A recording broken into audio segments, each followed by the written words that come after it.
Hello friends, Borebai, Bodo Info official YouTube channel da godan update benjabai IDBi bank godan sakri karena fibawai zero post 1036 आसामावनो exam जागोन and celery जागायगोन नोंथांमोना 29000 पर month मोननो हागोन and हिन्जावफोर हौवाफोर गासैबो इलिजिबल जानायफोरा अनलाइन खालामनो हागोन दा बिनि लास्ट डेटआ 7 जुनसिम थागोन स' गोबाव खालामा जों थांगोन अफिसियेल वेबसाइटआव बेनिफ्राय अफिसियेल नटिफिकेसन जों नायगोन अके दा जायफ्रा चेनेलाव गोदान साबस्क्राइब खालामना ला बेनिफ्राय डिआरआव जायफ्रा डकुमेन्ट्स भेरिफिकेसन खालामाखै नोंथांमोना साख्रि मोननाय नङा स' बेनि सायाव अफिसियेल नटिस फैबावदों आं बेखौ नेक्स्ट भिडिअ खालामगोन जाहाथे नोंथांमोना थालांदोंब्ला स' नोंथांमोना एटेन्ड जाथारनांगोन खायसे डिपार्टमेन्टआ फैदों खायसे फैयाखै आरो जायना फैयाखै थांथ'नाङा आरो फैयोब्ला नोंथांमोना थांनांगोन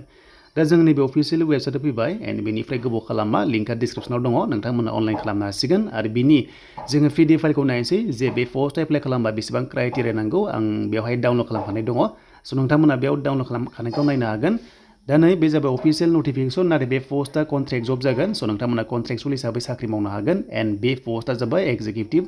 थ' नोंथांमोना अनलाइन खालामदो एन्ड बेनिफ्राय एसटिआव नायोबा गोबां पस्ट दङ बेनिफ्राय पिडब्लिउडिआवबो नोंथांमोना खालामनो हागोन एसटिआव 67 दङ एन्ड आनरिजार्भआव 451 स' बिनि लास्ट डेटआ 7 जुन एन्ड पेमेन्ट दानांगोन नोंथांमोननि लास्ट डेटआ स' नोंथांमोनाबो 7 जुननि गेजेराव दानथारनांगोन एन्ड 200 पेमेन्ट खालामनांगोन एसटि हिसाबै बेनिफ्राय एग्जाम नोंथांमोना अनलाइन जागोन जुलाइ 2 जागोन बैसोआ मिनिमाम 20 मेक्सिमाम 25 नर्मेलाव बाट एसटिआ 30 इयार्सजों बे पस्टआव इलिजिबल जागोन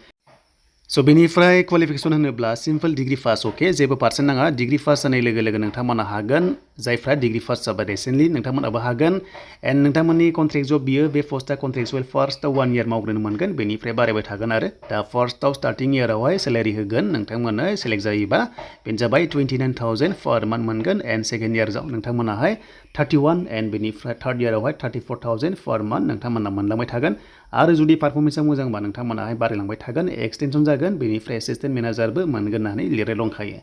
स' बेनिफ्राय नोंथांमोननि सिलेक्सन प्रसेसआ फार्स्टआव एग्जाम जागोन अके अनलाइन एग्जाम जागोन बेनिफ्राय डकुमेन्ट्स भेरिफिकेसन जागोन एन्ड लास्टआव मेडिकेल टेस्ट जागोन दा बेयाव एग्जामा खननै गैया एन्ड बेनिफ्राय नोंथांमोना नैबे सिलेबासखौ नायना लादो सिलेबासखौ स्क्रिनशट खालामना लादो इंलिश आरो हिन्दीजों एग्जाम जागोन जायखिजाया मोनसे सेलेक्ट खालामनानै स' नोंथांमोना खालामबानो जाबाय 2 घन्टा टाइम मोनदों सिलेबासखौ बेयाव नोंथांमोना नायना लादो एन्ड बे एग्जामाव नोंथांमोना अनलाइन होनायाव नेगेटिभ मार्किं मोनदों पेनाल्टि बेनो जाबाय 0.25 अके स' नोंथांमोना बेखौ नायना ला जाहाथे हाइखौ एग्जामाव नोंथांमोना एटेम्प्ट खालाम एन्ड बेनिफ्राय एसटिआ जोंहा 30 इयार्ससिम बे पस्टआव हागोन होनना लिरनाय दंखायो एन्ड बेनिफ्राय एग्जाम सेन्टारखौ जों नायगोन लोगोफोर एग्जाम सेन्टारा नोंथांमोना आसामाव जागोन लास्ट डेटआ 7 जुन अनलाइन एप्लाइ खालामदो बेनिफ्राय स' एग्जाम सेन्टार होनोबा स' नोंथांमोनाहाय तेजपुर गुवाहाटि जरहाट सिलचर बेबायदि मोनो स' बेखौ नोंथांमोना पिडिएफ फाइलखौबो नायनो हागोन एन्ड जोङो लास्टआव मोनगोन एग्जाम सेन्टारखौहाय दा बे जाबाय एग्जाम सेन्टार तेजपुर सिलचर जरहाट गुवाहाटि डिब्रुगड़ स' बेयाव नोंथांमोना आसाम स्टेटआव एग्जाम होदो आरो पस्टिंआ नोंथांमोना आसामाव जागोन जेराव आइडिबिआइ बेंकआ दङ बेयाव नोंथांमोना पस्टिं जागोन स' बेनोसैमोन दिनैनि लेटेस्ट आपडेट